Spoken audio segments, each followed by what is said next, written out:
क्या आपको लगता है कि 2014 के बाद भारत की इकोनॉमी बदल गई है? क्या ये बदलाव सच में प्रोग्रेस है या सिर्फ एक पॉलिटिकल नैरेटिव? आज हम बात करेंगे उन इकोनॉमिक पॉलिसीज की जो 2014 के बाद इम्प्लीमेंट की गई और जिनसे हर एक इंडियन सिटीजन की लाइफ अफेक्ट हुई है। आखिर कौन सी पॉलिसीज का असर हमें दिख रहा है और कौन सी सिर्फ डेटा में अच्छी लग रही है? चलिए समझते हैं। डिमोनेटाइजेशन एक हिस्टोरिकल डिसीजन या एक बड़ी गलती। 8 नवंबर 2016 रात 8 बजे पीएम मोदी ने अनाउंस किया कि 500 और 1000 रुपए के नोट तुरंत बंद हो रहे हैं। लोगों ने सोचा ये तो बड़ा कदम है ब्लैक मनी और करप्शन खत्म करने के लिए, पर ग्राउंड रियलिटी कुछ और थी। एटीएम्स और बैंक्स के बाहर लंबी लंबी लाइनें लग रही थी और लोगों को कैश क्रंच का सामना करना पड़ रहा था और छोटे बिजनेसेस बंद भी होने लगे। हाँ, इससे एक बड़ा फायदा जरूर हुआ। इम्पैक्ट डिजिटल पेमेंट्स पर जरूर पड़ा। यूपीआई ट्रांजैक्शंस का रेवोल्यूशन शुरू हुआ और भारत दुनिया का सबसे बड़ा कैशलेस इकोनॉमी बनने की तरफ बढ़ रहा है। पर ब्लैक मनी जितना सोचा गया था, क्या उतना सिस्टम से बाहर निकला? इसका कोई ठोस रिकॉर्ड नहीं है। मेक इन इंडिया एंड आत्मनिर्भर भारत। क्या भारत एक मैन्युफैक्चरिंग हब बन पाया?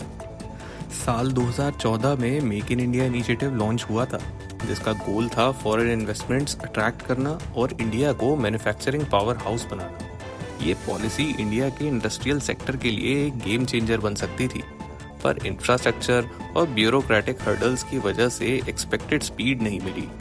फिर आई आत्मनिर्भर भारत पॉलिसी। कोविड-19 के बाद सेल्फ रिलायंस पर फोकस बढ़ाया गया।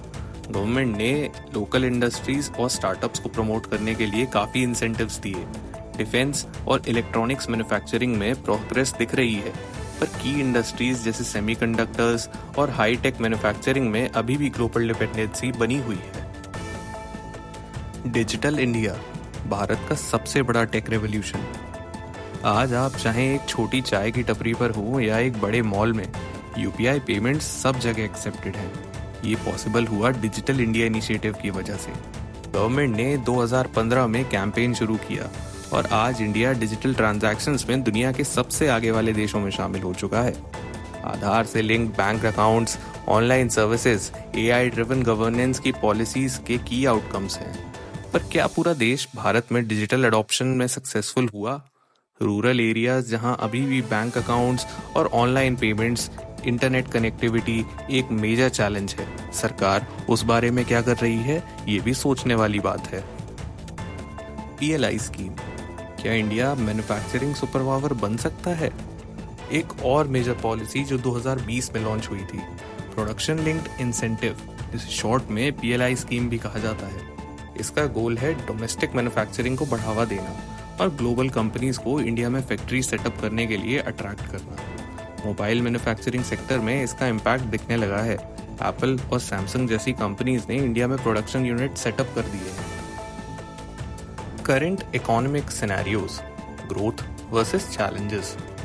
इंडिया की जीडीपी ग्रोथ रेट 2023-24 में 7% से ऊपर रही और ग्लोबल इन्वेस्टर्स भारत को एक इमर्जिंग सुपर पावर मान रहे हैं। पर ग्राउंड रियलिटी क्या है? पॉजिटिव्स, इंफ्रास्ट्रक्चर प्रोजेक्ट्स तेज गति से बढ़ रहे हैं, स्टार्टअप इकोसिस्टम्स ग्रो कर रहे हैं और फॉरेन डायरेक्ट इन्वेस्टमेंट्स में भी सर्ज देखने को मिला है। But the challenges are inflation, rising unemployment and rural distress अभी भी इकोनॉमी के लिए एक मेजर कंसर्न है। अब फ्यूचर में क्या इंडिया दुनिया की टॉप 3 इकोनॉमीज में आ पाएगा? पिछले 10 साल में इंडिया की इकोनॉमी ट्रांसफॉर्म हुई है, पर ग्राउंड लेवल पर हर पॉलिसी का इम्पैक्ट मिक्स रहा है।